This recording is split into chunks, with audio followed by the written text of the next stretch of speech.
It began on an ordinary night.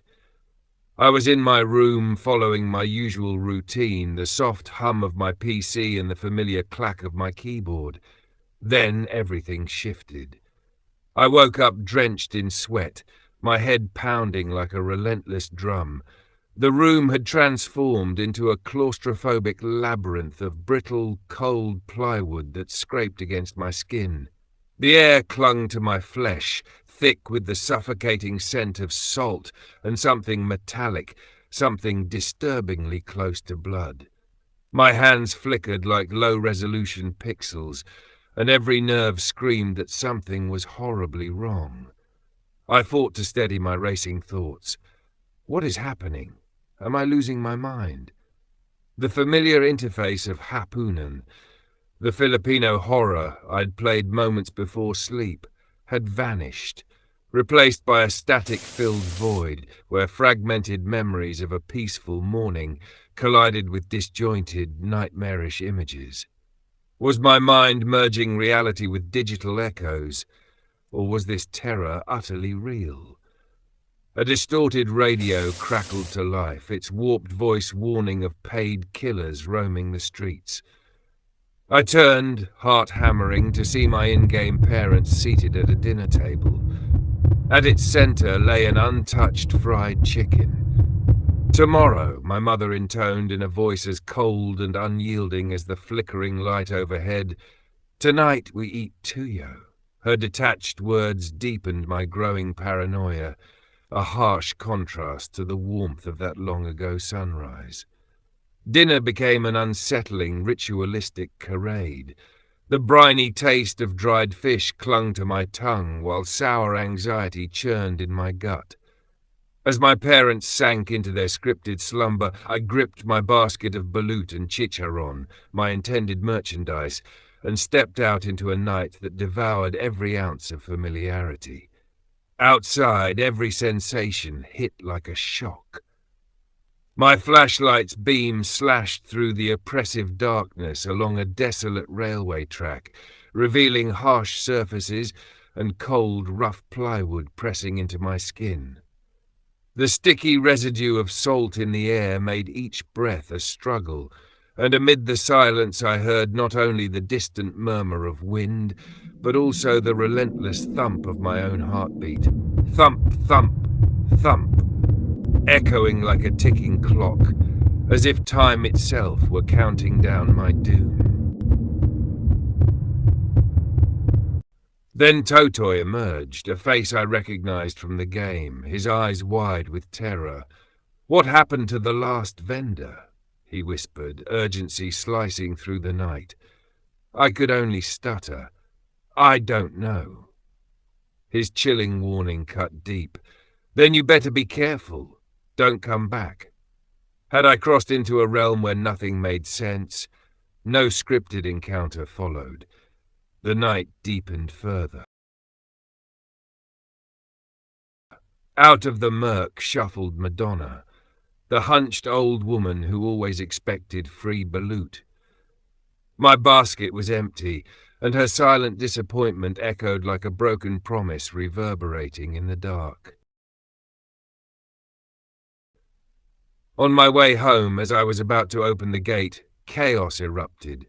Multiple gunshots tore through the silence from every direction.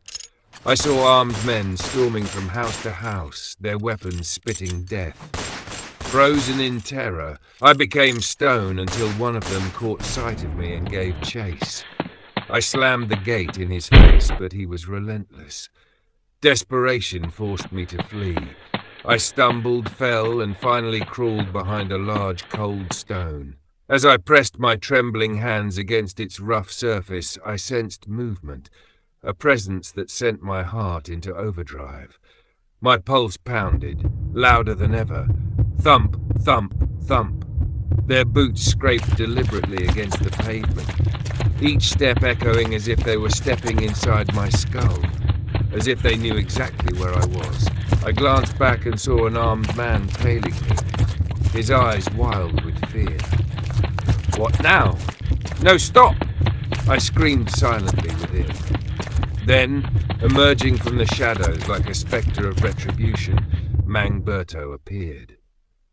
In one swift, ruthless motion, he shot the armed man down. The crack of his gun was a final verdict.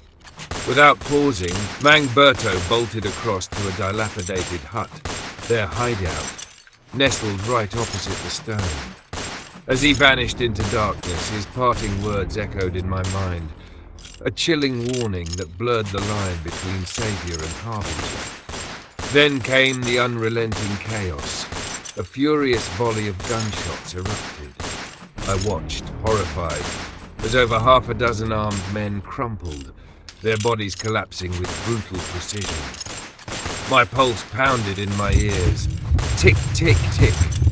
Each beat a desperate countdown amid the silence that followed. And then, as if summoned by the very shadows, Mangberto and the remaining attackers melted into the inky black. I lay hidden behind that stone for over 5 agonizing minutes, my mind a storm of frantic questions. Is this a well-rehearsed purge? Am I really here? What is happening? Fragmented thoughts crashed over me, each second stretching into an eternity. Finally, summoning every scrap of courage, I bolted from my hiding place and sprinted toward my only refuge, my home. The door creaked open as I slipped inside. An eerie silence greeted me. My parents were gone.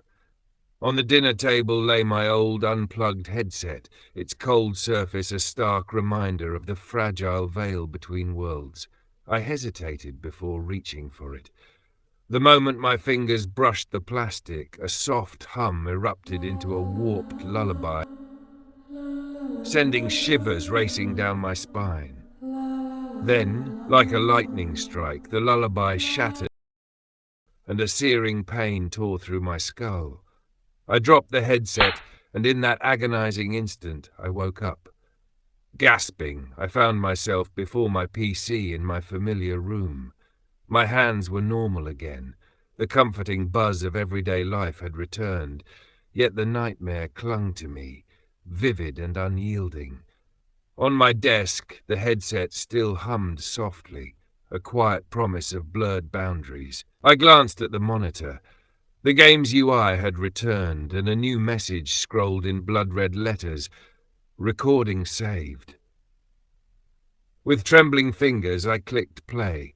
The footage was unnerving. A view of my in-game character selling balut, but the camera lingered on an inexplicable dark figure standing right behind me. The final shot left me questioning. Was it merely part of the game, or had something else followed me home? As the screen faded to black, a lone, unyielding shadow clung to the far corner, a final, unresolved detail that whispered, somewhere, just beyond my field of vision, something was still watching, still waiting. And in that lingering darkness, my mind churned with 3 unanswerable questions. What is real? What's Hapunan? What's happening?